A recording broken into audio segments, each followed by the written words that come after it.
The Tao of Self-Confidence, Episode 20.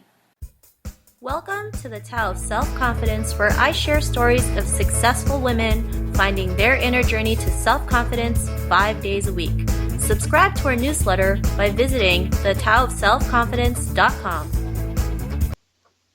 Well, hello, friend. Welcome to the Tao of Self-Confidence, where I share stories of amazing women who have discovered their inner journey to self-confidence. My name is Sheena Yap Chan, and today I have an amazing woman here who's going to share her story about her inner journey to self-confidence. She's a stay-at-home mompreneur. She's from Texas, and she has 3 lovely boys, and her name is Joan, right?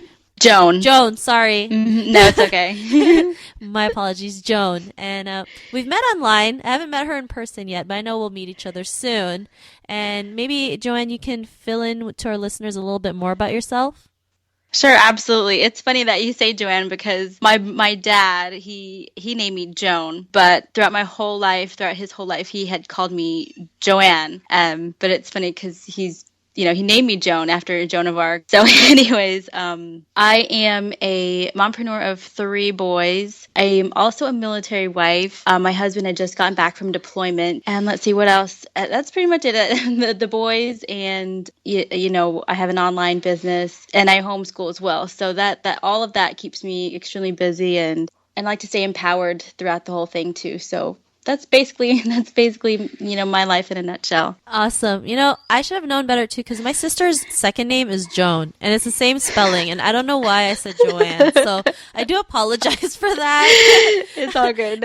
No problem. It's sometimes a sign to me because one of my turning points in my life was when my father had passed away, and whenever someone says Joanne, it reminds me of my dad calling my name. So it's really cool. It's funny when people say it. So I always smile and I always think that's a sign, that he's present here.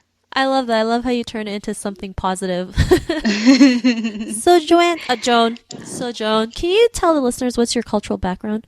Sure. Both my parents are Filipino, so I'm full Filipino, but I was born here in America. They came here into the United States, I want to say 1977. My dad was in the Navy, and he was able to petition my mom and his parents and my mom's parents to the United States. And so from the Philippines, he was stationed with the Navy in Pensacola, and then a few years later, they moved to San Diego in 1981, and that's where I was born, in San Diego. But I still consider myself Filipino, even though I was born here in America. Awesome. That's nice. Have you ever been to the Philippines yet? Yes, I have. I was just there this past June, and it was for a funeral, but I was able to go and visit my parents' province, and it was my grandfather's funeral, and I was able to go to his province and just live the provincial life where there's not a lot of technology and there's not a lot of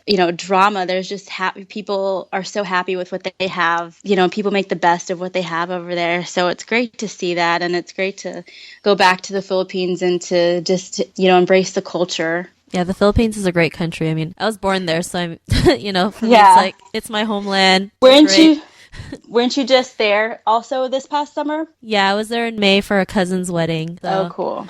Yeah. What's your favorite self-confidence quote? This came along probably in middle school for me, this quote, because I think you probably had the same story where, you're kind of the only Asian girl in school. A lot of people looked at you funny, or, if you went to school here, you didn't have the blonde hair, the blue eyes. And so my self-confidence going into elementary school and middle school I wasn't very self-confident. But then when I heard this quote, it's from the Bible, it's from Matthew 5:14, and it says, "You are the light of the world." And you should be able to, and later on in the verse it says, "Let your light shine." And so when I heard that, I kind of it boosted my self-confidence because it was true.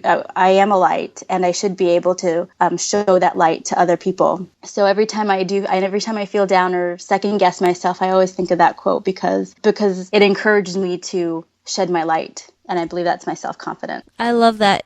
Not too many women realize that that light is inside of them, and they just have to learn how to make that light shine, make that light come out, and show the world that, they were born with that light inside them, that power inside them. And exactly. I think sometimes we forget too. I mean, with society and the things that are all around us, life gets in the way and we forget that as women, we're very powerful beings. I mean, we're so powerful, sometimes we don't even know it. So I really love that quote you shared. Joan, what would be your definition of self-confidence? I think my definition of self-confidence would be, geez, Tina, that's a hard question. I know that was in the little bio thing, but I think my definition would be just going back to being that light and to knowing that you have that light inside you and to be able to, fearless with the divine that's in you and the divinity that you have within you to go out and achieve your goals because once I think it starts from inside. I think once you are at peace with what you are within, then that confidence, that self-confidence will automatically manifest within you. And then it will, it's like an unstoppable energy that it just flows right out of you without any effort. And so that's what I believe that self-confidence is. Lovely. I love that too. It's true. Sometimes I think when you do have when we have that self-confidence, it's just natural. It has just like this easy flow that just comes out of you, and you feel invincible. You feel unstoppable. You feel empowered. So I love that definition. Before your discovery of self-confidence, what was your life like? Like I said, I think it was like when I started going to school in elementary school and in middle school. I was probably like the only Asian girl or Asian at all in my schools. And it wasn't too long where you start to notice that, okay, I don't have blonde or brown hair and I don't have the sparkling blue eyes and my skin tone, is different from everybody else. A lot of people call me chink and just treat me differently and look at me differently. And, they ask, why I did this and why I did that. And I was very insecure before I found what self-confidence was, because and also like in the media, you wouldn't see a sitcom on TV where there's like an Asian family, or you don't look at the front cover of magazines and there's not an Asian girl on there. So you quickly see that you're definitely different. And so I used to whenever people call me chink or something, it would definitely like hit me hard. I would take it personally. So before I found out, what self-confidence was, I was really young, and it was just not a good place where I felt very insecure about myself because I didn't look like everybody else. It's quite a challenge when you're like the new kid in school, and especially if you look different. Yeah. I know how it feels like. I mean, when I first migrated to Canada, it wasn't as bad as yours because in Canada we're pretty multicultural. Toronto's a very multicultural city, but still, people look at you funny. And it's funny as you grow older, I'm talking to my friends and I'm like, wow, I feel like I'm not Asian, and then I look in the mirror, it's like, whoa. You forget who you are sometimes, right? So and back then, like, Asian influence in American culture or Canadian culture was not, as prominent as, even now it's still not as prominent. It's slowly coming out. We have shows like Fresh Off the Boat, which I love. I just love supporting Asian shows that are in like this American influence. So yeah, back then I know it was quite a challenge for sure, right? When you'd bring, if I bring like noodles to school, to be like, what is that, right? What is that? I remember I'd always like second guess myself too, like, oh, should I be wearing this? Or, look at what other people are doing, and I would kind of copy what the other girls were doing. Or, if there was something popular and I wasn't doing it, I would always second guess myself and be like, hey, maybe I should start doing that too, or maybe I should start wearing makeup too, or this kind of t-shirts or this kind of skirts. And I would always I remember just always looking to what was popular and following that crowd when I felt really insecure about myself. Yeah, I mean, I'm sure a lot of girls used to do that too as kids, right? I mean, I would have loved to do that, but my dad was so cheap back then. It was impossible. So, what was like your aha moment when you realized, you are worthy of who you are? You didn't have to change. You didn't have to be somebody else. You were okay with just who you are. I go back to this moment a lot because even in my adult life, there's times where I'm, when I get to feeling insecure, but I go back to this moment, my aha moment where I can just be who I am. My self-confidence was flowing. I didn't have to put any effort into it. And it would just radiate, and it would just, I can be myself and just feel like a light and know that I am being what God wants me to be. And it was when I was being teased in like elementary, middle school. I would also, my dad and my brother, they loved basketball. And so they would always play basketball out in our little driveway. And every now and then I would go out there and they would kind of coach me and teach me what to do and teach me about basketball and stuff. And then I guess like sooner or later, all the kids wanted to come to our driveway to play basketball. All the boys, all my brother's friends, all the kids in the neighborhood. And so they started playing games in our driveway. I remember watching it and I was like, I could do that. I can play basketball like that. I could play a game like that. And then, one day they needed an extra player, and I was like, cool, I'll play. And they let me play. And then I actually did really good up against them. And I'm like, hell yeah, I could do this. And after that, self-confidence was an issue carrying on into high school and carrying on into, my young adulthood and and even till now, I always go back to that point where I'm like, hell yeah, I can so do this. It's effortless for me. I could just be myself. So that was my point. And ever since then, it was just been, there've been other turning points in my life. And because a lot of the guys that I was playing with, there were a lot of guys there that were like, you can't play. You can't do anything. You can't do this. You can't do that. You can't do whatever. And, when a lot of people are telling you, hey, you can't do this. You can't do that. And you just want to be like, fuck that. Yes, I can do it. And so ever since then, it's been like I could just be myself and I can let God radiate through me and I can do it. And I can be that person that can say, hell yes, I can when you tell me I can't. I love that. And especially guys, they always like to pick on the girls, right? Yeah. It's like, you can't do it because you're a girl. That's what they're really trying to say, right? And then when you school them on the court, it's like, whoa, wait. Yeah. So, and it's funny because throughout that, and then I think I ran track as well, and I'm the shortest person in school. And I saw somebody running the hurdles, and I was like, hey, I want to try that. I want to do that. And someone was like, no, you can't. You're too short. You're too this. You're too that. And I'm like, F that. And then I did it. And I was like the shortest person on the track team, but I ran the hurdles. Like every single time like some obstacle came in my way, I was like, yes, I can do it. And that self-confidence just like let me prove people wrong, and it let me just be myself. And even just recently, when my husband recently deployed, everyone was like, oh, we're going to put your kids in school. You have 3 boys. Your husband's going to be gone. You won't be able to you won't last 3 months. You won't do, and I felt like all of this like negativity, and I was like, yes, I can. Yes, I can do it. And a year later, here I am, like I successfully homeschooled my kids. I built a business online, and I survived and thrived while my husband was deployed. So it was just like, so it's so cool to have those moments where you're just like, yes, I can, and have that inner strength and have that self-confidence that you can do, you can do anything. Anything is possible for you. I like how every time someone smashes anything that they tell you no, you're like, hell yeah, I am. Just yes.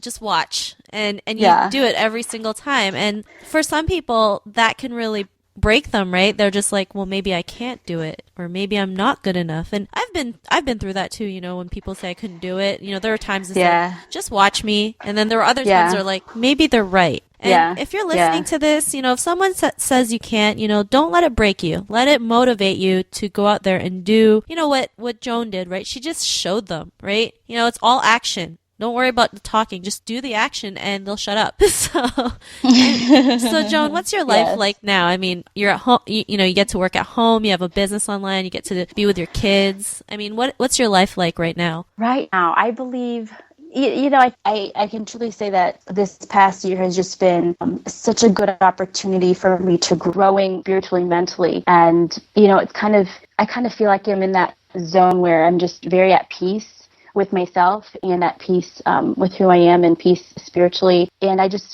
feel I'm extremely happy right now. I'm very just like letting God work through me and letting myself just flow, letting creativity flow within me. Again, finding that divinity within me so I can share it to other people. I'm glad you're doing everything you can to be happy. And so, Joan, to the woman who's listening to this episode, listening to your story, what would be the one tip you would give to her in her own journey to self-confidence? To the women out there who are listening to me right now, who are looking to grow in self-confidence, my advice to you is my advice would be to learn how to be at peace with yourself, be at peace with yourself spiritually, mentally, and physically. And that might take time for you, and it's okay. Once you accept yourself, inward, and let that manifest and keep building and building and building, and just let your self-confidence grow and allow it to grow in you. I believe that if you allow self-confidence, then you will have it. And to just let it grow within you effortlessly. And then once it keeps growing, it will, in time, it will definitely come into your outward appearance. Your face will start glowing. Other people will notice you without you saying anything. Other people will notice a huge difference in you. And, just know that you are a light, and know that you have divine in you, and that you have so much power that is waiting for you. And you can do anything that you put your mind to, anything that you put your spirit into. And don't let anybody tell you that you can't do something. Thanks, Joan. And I love that. There was this one saying that I think another person that I interviewed showed me, and they said, don't let your light be dimmed by somebody else's opinions or somebody else's approval. Yeah. So I really love that. If the listeners wanted to connect with you, do you have a website or a blog site that we can check out? Sure. My blog site is www.thejediMom.com, and so it's www.thejediMom.com. And to the listeners out there, if you want to check out thejediMom.com, you can head over to the Tao of Self-Confidence and search for Joan's name. Her show notes will pop up along with everything else we talked about. And I just want to thank you again, Joan, for taking the time to share your journey with the listeners. I'm sure they loved, everything you shared, and how, you were always proving everyone that you can do whatever you put your mind to it. Thank you. I am so grateful that you had me on here, Sheena. This is awesome to be on here and, sharing this time with you. Oh, I'm more honored you took the time to do this. Like, really, just to help one woman out there just realize their true power. That makes my day. So, listeners, be on the lookout for another new episode of the Tao of Self-Confidence, and we will catch you later. So, bye for now. Thank you for listening to another amazing episode of the Tao of Self-Confidence. Check out our resources to help you jumpstart your inner journey to self-confidence by visiting thetaoofselfconfidence.com.